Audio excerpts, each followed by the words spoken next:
Childhood can bring many hardships and challenges, especially when it comes to difficult family situations or mistreatment by parents. These circumstances are often used as mitigating factors during court proceedings. But are they capable of justifying life-destroying lies, violence against a defenseless child, or even murder? On December 21, 2018, young Megan Boswell, who had just turned 16, gave birth to a daughter, Evelyn.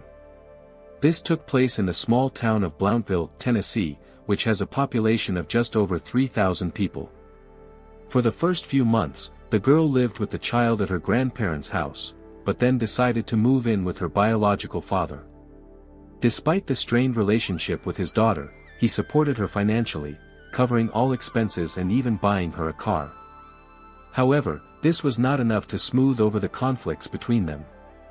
Megan's brazen behavior, typical of a rebellious teenager, forced Tommy to house her in a separate trailer that belonged to their relative. The father also took on these expenses because his daughter categorically refused to take care of her own needs independently. In February 2019, the girl moved in with her new boyfriend named Hunter Wood but did not sever ties with her dad. True, during this entire time, they only saw each other once. On Christmas, they went fishing together. The man also admitted that in the hustle and bustle, he had almost forgotten about his granddaughter. This state of affairs continued until February 18, 2020, when the alarmed Tommy turned to Child Protective Services. On the same day, he called the relevant department and reported that little Evelyn had mysteriously disappeared, and he had not heard about her for several months. Megan evaded direct answers each time and tried to change the subject when her father asked about the child. At first, she claimed that the girl was living with her biological father, former soldier Ethan Perry. However, there was a lot of strange things about this story.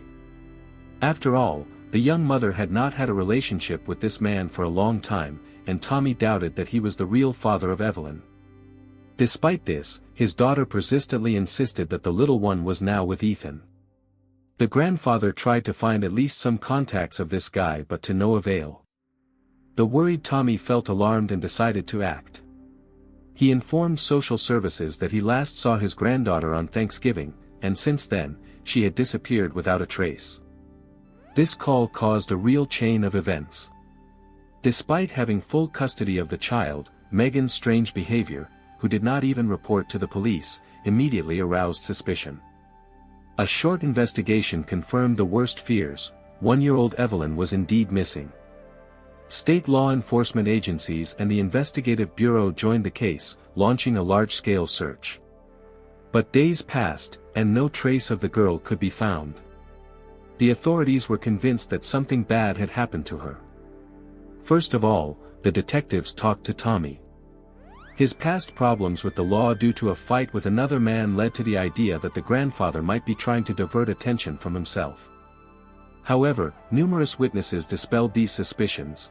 They also had not seen the toddler for over 2 months and did not know where she might be. Many assumed that the problem lay with the child's parents.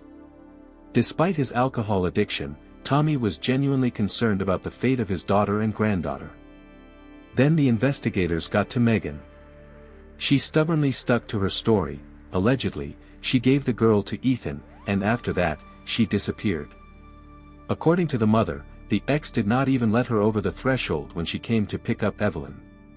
Megan described their short-lived relationship as violent and full of manipulation. According to her, she lived in fear, enduring beatings from the guy when he got drunk. During the last visit between the biological parents of the baby, there was supposedly a long conversation. Ethan stated that the girl would stay with him and did not even allow Megan to look at her. After 20 minutes of negotiations, the woman had to return to the car where her new boyfriend Hunter Wood was waiting. This story looked extremely alarming. Firstly, Megan had all the rights to the child. Ethan did not claim anything and did not contest her custody. The sharp change in his attitude right after the daughter's disappearance raised doubts. Secondly, the girl avoided communicating with him in every possible way. She explained her decision to leave the girl with him for several months by the desire to give them an opportunity to build a relationship while she herself would be dating Hunter. Now it was necessary to understand what this idea led to. According to Megan, immediately after she handed Evelyn over to Ethan just before Christmas, he simply stopped communicating. He ignored calls and messages.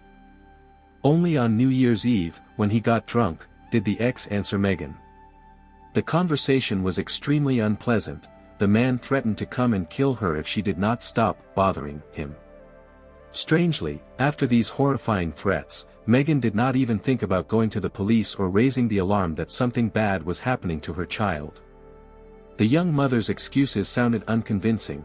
They say, she did not want to ruin anyone's holidays, she planned to settle the situation after the vacations.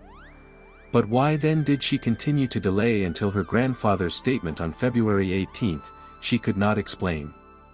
During several hours of communication with the mother of the missing girl, her story underwent numerous changes, but the essence remained the same. Since December, Evelyn was supposed to be with her biological father, but where exactly, Megan had no idea. Each time adding new details and getting confused in her own words, the woman kept a cold and detached appearance. It seemed that the fate of her daughter concerned her the least. All this looked extremely suspicious, but there was not enough evidence for an arrest and formal charges yet. Strong evidence of Megan's guilt was needed, so they released her until it appeared. It was the turn to check the other suspect, the biological father of the missing infant. Perhaps Ethan would shed light on these disturbing events. After interrogating Megan, law enforcement officers had mixed feelings. On the one hand, she looked like a mother who sincerely wanted to find out the truth about the fate of her child. On the other hand, her words and behavior raised many questions. Despite these contradictions, the police could not dismiss even the worst assumptions but did not rush to conclusions. In the following days, the unpredictable young mother was closely monitored. She even appealed to the public with touching television appeals, hoping that someone would help find her missing daughter. Quite recently, Megan seemed not at all interested in Evelyn's fate, and now she was pretending to be an inconsolable mother in front of TV cameras. At a press conference, Megan could not hold back her tears, begging anyone who had any information that would help find her daughter to report it. She said that she loved and missed her very much. Megan even left a message, hoping that the girl would see it on television and it would speed up her return home. However, the detectives felt that there was something insincere and exaggerated in her behavior. They suggested that she was simply trying to deflect suspicion from herself by playing to the camera. These suspicions began to intensify after communicating with Megan's close circle. Everyone was aware of her irresponsibility as a mother and her lack of care and concern for Evelyn. This may have been due to Megan's young age and her unpreparedness for motherhood. She did not have a close emotional connection with her daughter, she spent more time on her personal life than on the child. Many close ones had a legitimate question: why, for 2 months, despite the suspicious behavior of the girl's biological father, who allegedly forcibly kept her with him, did Megan not go to the police? The suspect found new justifications for her behavior. She suggested that Ethan could have run away with Evelyn, so she did not want to raise a fuss and hoped to resolve the conflict peacefully, to return the child on her own. Megan allegedly feared that the intervention of law enforcement officers would only worsen the situation and cause even greater panic, but such an explanation sounded extremely unconvincing. While Megan was giving numerous interviews, the sheriff of the county involved in the search for the girl held a press conference. First of all, he drew attention to the conflicting information provided by the child's mother. It was not even clear when Evelyn was last seen alive. According to Tommy, he met with his granddaughter on Thanksgiving. Megan claimed that she handed her daughter over to her biological father around December 26, 2019. The nanny who occasionally looked after Evelyn reported that she saw the girl on December 10 or 11, after which Megan refused her services for unknown reasons. The young mother explained this by saying that for the holiday period she wanted to spend time with her family and did not plan to give the child to someone else. But even after the holidays ended, Megan never contacted the nanny. This statement became just one of the many contradictions that began to emerge one after another. Investigators tried to talk to the girl's biological father, Ethan. According to Megan's version, she took her daughter to him in Texas. In February, when an active search was underway, the guy was serving in the army in the state of Louisiana. When they managed to contact him, the very possibility of transferring the girl to Ethan was called into question, because he was serving in another state and physically could not take care of the baby. Why would he take her? Ethan Perry attracted media attention, and more noise was raised around him, so he was forced to give several interviews to journalists. The serviceman said that in February 2020, he received several phone calls. At that time, he was serving in the Fort Polk Army in Louisiana. First, Child Protection Services tried to find out Evelyn's whereabouts. This question immediately confused the guy, because he had no idea about it. Later, he was contacted by police representatives and an appointment was made regarding some incident related to his daughter. Ethan still did not understand what was happening. Megan simply refused to discuss these issues with him. The detectives invited the young man for questioning, and from the very beginning, he cooperated. He provided unlimited access to his mobile phone, agreed to provide DNA samples, allowed his barracks and car to be searched. Ethan confirmed that the only meeting with Evelyn took place on Christmas 2019. According to him, Megan's appearance with the child was a complete surprise for him. Ethan insisted on establishing paternity, as he himself doubted that he was the biological father of the girl, but agreed to be tested. When the detectives told him about communicating with Megan, the guy assured that most of her story was a lie. Ethan wasn't even sure Evelyn was his daughter, and he definitely didn't take her from Megan. Ethan didn't even have a place to house the girl, as he lived on a military base. His colleagues confirmed that he had not left the service anywhere and the child was not with him. They never lived together with Megan, and he did not commit violence against her, as she claimed.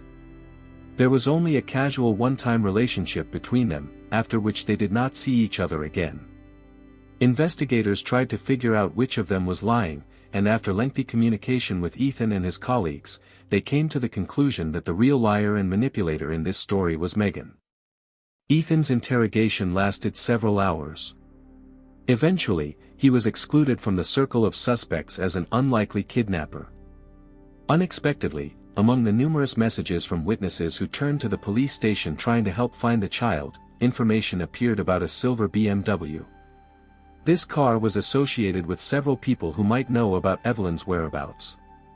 The car was found near Wilkesboro in North Carolina. On February 21, 2 people named Angela and William, who used this car, were arrested. Angela turned out to be Megan's mother. According to her, she bought this car from her daughter's boyfriend. But she could not provide any documents confirming the right of ownership. It turned out that it was a silver BMW stolen in the state of Tennessee, a 2007 model year. Everyone who was associated with this vehicle ended up under arrest, but the charges brought against them were not related to the disappearance of the girl. The detectives were struck by the new information provided by Evelyn's biological mother. Everyone remembered well how during the interrogation she accused Ethan of taking her daughter and refusing to return her. However, now, in a new interview, Megan changed her version of events. Probably, she realized that the story with Ethan did not work and came up with another one. The young woman suddenly told reporters that Evelyn had been abducted by some unknown person. But just a few minutes later in the same interview, she retracted this sensational statement. After such strange and contradictory statements, the detectives decided to meet and talk with Megan again. The most striking thing was that she immediately began to tell a new version of events, which had not been mentioned anywhere before. Now her own 42-year-old mother Angela appeared in her story. Megan admitted that after she took her daughter from Ethan, she met her mother in a cafe. During their conversation, Angela behaved very aggressively and stated that she would take Evelyn away, because Megan could not be a normal mother for her. All this happened on December 20th. According to Megan, her relationship with her mother had always been extremely tense. She called Angela a real manipulator and believed that she had kidnapped her daughter for the purpose of revenge. Megan described her mother's behavior with Evelyn in the parking lot near the cafe as very cruel. Angela allegedly even dropped the girl, as a result of which she probably received a traumatic brain injury. Despite all of Megan's efforts, she failed to convince law enforcement of her version of events. Angela left with Evelyn, and Megan was simply afraid to report to the police, hoping that the situation would resolve itself. As it became known, for some time after that, Angela lived in a trailer park located in the town of Mendota, Virginia. Although Megan's words caused significant skepticism among the police, they still could not completely dismiss her version and went to the specified place. There they thoroughly searched 3 trailer parks at once, but could not find any traces of Angela's stay with a small child. The suspicions of law enforcement officers only intensified due to the numerous contradictions in Megan's stories. She was offered to take a polygraph test to clarify the situation, but she refused, citing her alleged pregnancy. According to her, this could harm the unborn child and lead to incorrect test results. Meanwhile, Megan's boyfriend, Hunter Wood, also found himself in the spotlight. He decided to talk to the local TV channel, considering it a necessary step to protect himself. To his surprise, not only the police but also the local community showed interest in him. The situation escalated to such an extent that his father met with journalists instead of him. Some residents of the town suspected Hunter of being involved in Evelyn's disappearance, because Megan often mentioned him in her made-up stories. Through his father, Hunter reported that he had never had a serious relationship or close acquaintance with Megan. They met when the girl came to get a job at the restaurant owned by the guy. That was the only time he saw Evelyn. Hunter noted that later, when Megan came to work, she always said that the girl was with her biological father, Ethan. She emphasized that her ex had taken Evelyn, although Hunter had never personally seen Ethan. Megan's lies negatively affected Hunter's life. He began to receive threats on social networks and was forced to close not only his personal page but also the page of the restaurant. Many people began to boycott his establishment, which caused serious damage to the business. Despite his own interest in finding Evelyn in order to remove all suspicion from himself, Hunter was not given the opportunity to join the investigation. Constant attacks on the internet led to a deterioration in his mental health. Eventually, the guy moved in with his mother to get support, but this was not enough. Later, Hunter was forced to seek help at the hospital. There his condition only worsened. The guy's father expressed deep concern about the negative impact of Megan's lies on his son's psyche. He said that on some days Hunter's condition seemed to improve, but most of the time he did not even recognize his father during visits. These circumstances made Hunter Wood's further participation in the hearings in Evelyn's case impossible. Officially, the police never charged him with anything related to the child's disappearance. The negativity from the public was based solely on Megan's false stories. A new shock was the results of the paternity examination. They showed that Ethan, contrary to Megan's claims, was not the biological father of the missing girl. Who really was Evelyn's father remained unknown. Thus, all the stories that Megan had been telling from the very beginning of the search turned out to be a lie. She forced law enforcement officers to waste a huge amount of resources and time investigating false versions that were doomed to fail from the start. Against the backdrop of obvious suspicions, on February 25, 2020, Megan Boswell was arrested, although the fate of her daughter was still unknown. At that time, the detectives did not have enough evidence to bring charges directly related to Evelyn's disappearance. Instead, she was accused of providing false testimony. Megan was in custody with bail set at $25,000, which her father Tommy refused to pay. While behind bars, she also claimed her alleged pregnancy, but subsequent checks refuted this lie. Now Megan became the main suspect in the disappearance of her own daughter. Investigators redoubled their efforts in the search and interrogation of the suspect. Eventually, Megan confessed that the girl died as a result of an accident. According to her, she and her then-boyfriend were sleeping in the same bed with Evelyn, and when they woke up in the morning, the child was no longer showing signs of life. Fearing accusations, Megan decided to get rid of her daughter's body by throwing it in a trash can, but refused to tell the police about the location of the remains. It became obvious that Evelyn was no longer alive, but in order to clarify all the circumstances of her death, it was necessary to find the body. On February 27, a search warrant was obtained for the trailer where Megan and Evelyn lived. Forensic experts carefully examined the area and the trailer itself, using luminol and ground-penetrating radar to detect hidden cavities in the ground. They also checked the version of the possible drowning of the child in a nearby lake. However, all these searches, including the involvement of specially trained dogs and divers, did not yield results. Investigators also searched the territory of the house of Tommy, Megan's father, which was located 5 kilometers from her trailer. At first, nothing was found there either, but on March 6, 2020, a chilling discovery was made in the playhouse in Tommy's backyard. Inside the playhouse, there was an out-of-place trash can, in which the police saw a small child's leg sticking out. The girl was disposed of as if she were unnecessary garbage. Her body was hidden vertically, tightly wrapped in a fleece blanket, and on top, it was packed in a garbage bag with aluminum foil tightly wound around the face. The most horrifying thing was that the girl was still alive when she was thrown away along with household waste. The child was placed in the can head down and tightly pressed with other objects, depriving her of the opportunity to free herself. This tragic find was a sad end to the search for little Evelyn. The little girl died in terrible suffering. Her death could not have been an accident during sleep, as her mother Megan had previously claimed.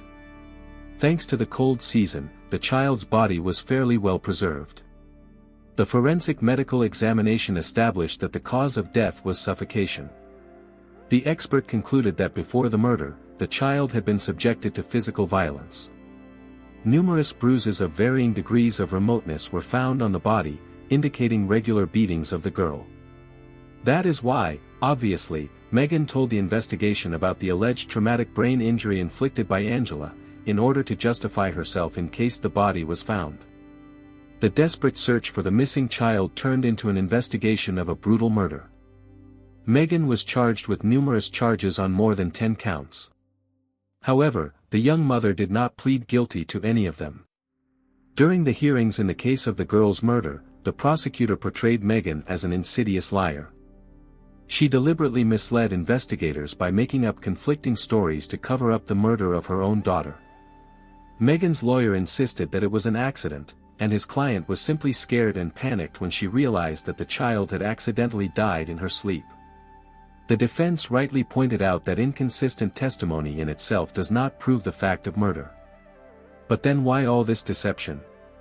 More than 30 witnesses were heard on the part of the prosecution. Acquaintances of the Boswell family described Megan as a negligent mother who lived with her daughter in a neglected trailer park and did not even pay the bills. She simply took advantage of the fact that it belonged to a relative, and all financial issues were resolved by her father. Even Hunter Wood, Megan's new boyfriend, noticed that she was taking poor care of the child and told his father about it. During their only meeting, he drew attention to the unpleasant smell from Evelyn, her dirty and unkempt clothes. It was obvious that the girl had not been bathed for a long time. Several witnesses immediately confirmed Megan's indifference as a mother. She demonstrated this indifference even after her daughter's disappearance. Megan never took part in the search, did not even try to show concern when asked about the girl. One of the most aggravating evidence was the biological mother's fingerprints on the foil and film in which the child's body was wrapped. Megan's fingerprints were also found on the trash can and the children's playhouse where Evelyn's body was found. Despite this, the defense argued that the prosecution had no direct evidence. The lawyer insisted on the indirect nature of the evidence and urged the jury to maintain reasonable doubt. Allegedly, the defendant's fingerprints could have gotten on these items earlier, during her previous visits to her father. But she herself admitted that she got rid of her daughter's body. This refuted the web of lies woven by Megan to hinder the search for the girl. Her fingerprints and the absence of a statement about the disappearance confirmed the mother's guilt. A possible motive was seen in the fact that Megan perceived Evelyn as an obstacle to a relationship with a new successful boyfriend, Hunter Wood. The lawyer tried to mitigate the responsibility by calling Evelyn's death an accident. Megan's behavior was explained by the fear and inexperience of the young mother, her immaturity. The defender insisted that the prosecution had not been able to convincingly prove her guilt in intentional murder. However, the forensic expert who testified about the causes and other circumstances of death turned out to be more convincing. After 2 days of deliberation, the jury found Megan guilty on all counts of the indictment, including first-degree murder with aggravating circumstances. It only remained to determine the punishment for the defendant at the last stage of the trial. Megan's mother, Angela, was present at this hearing. The woman spoke for the last time before the jury, hoping to mitigate the sentence. She understood the inevitability of life imprisonment but wanted her daughter to retain the right to parole. Angela spoke in detail about the problems that she and her husband Tommy struggled with to describe the unfavorable environment in which Megan grew up. The girl allegedly repeatedly saw her parents use alcohol and even drugs. The atmosphere in the house was unhealthy, sometimes even dangerous. Tommy was even once convicted of assault. The parents' problems began when Megan was about 7 years old, so she lived with her grandmother and grandfather for a long time. By 2019, her mother ended up in prison. Megan, while still a high school student, was handed over to a foster family because her biological mother, after moving to the city, never managed to arrange for her daughter to go to school. She simply had no time for that. According to Angela, this is what made Megan the way she was. She simply did not know what it meant to be a caring mother. Next, the foster mother who raised Megan for some time testified. She confirmed that Megan came to their family in a terrible state, exhausted, dirty, with tangles in her hair. The girl's psychological state was also difficult. Megan was frightened, had bruises on her body, and was pregnant. Recovery took several weeks. Despite all the difficulties, Megan tried to be a good mother. She already had experience caring for younger siblings, which she successfully applied with little Evelyn. Megan took care of her daughter carefully, not missing a single doctor's visit. On the other hand, the nanny in her testimony expressed concern about Evelyn's condition. According to her, she had never seen such a severe rash under a diaper as this girl had. And this was shortly before the disappearance. The house was always a mess and unsanitary. The nanny believed that Megan did not monitor the baby's hygiene when alone with her, without outside help. After Angela's speech, the jury recommended sentencing Megan to life in prison but with the right to parole. Prosecutors insisted on life without the right to parole. In the end, Megan received a sentence, life imprisonment with the possibility of petitioning for parole after 51 years of imprisonment. For many who care about Evelyn's fate, this is a rather controversial term. Some will say that justice has finally prevailed.